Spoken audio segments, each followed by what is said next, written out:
আমি বললাম, আমি ব্যর্থ। আল্লাহ বলেন, বিশ্বাসীরা সফল হয়।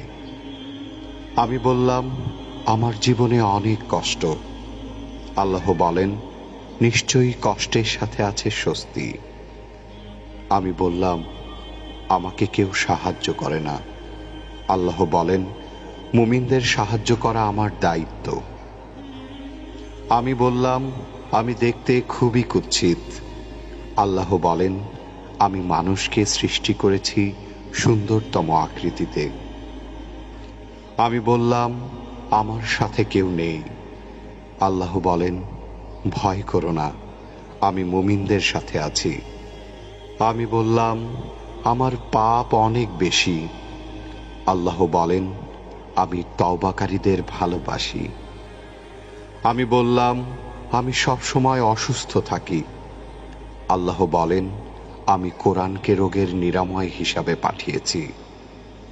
আমি বললাম, এই দুনিয়া আমার ভালো লাগে না। আল্লাহ বলেন, তোমার জন্য পরকাল, ইহকাল অপেক্ষা শ্রেয়। আমি বললাম, বিজয় অনেক দূর। আল্লাহ বলেন, আমার সাহায্য একান্তই নিকটবর্তী। আমি বললাম, আমার জীবনে খুশি নেই। আল্লাহ বলেন, শীঘ্রই তোমার রব তোমাকে এত দেবেন যে তুমি খুশি হয়ে যাবে।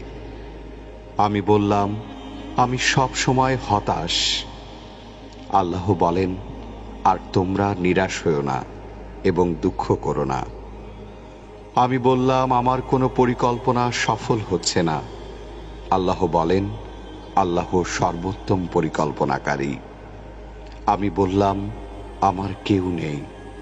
আল্লাহ বলেন, যে ব্যক্তি আল্লাহর উপর ভরসা করে তার জন্য আল্লাহই যথেষ্ট। এত নিয়ামতের ভাণ্ডারে থাকার পরেও সন্তুষ্ট চিত্তে আমরা আল্লাহর নিকট শুকরিয়া জ্ঞাপন করি না।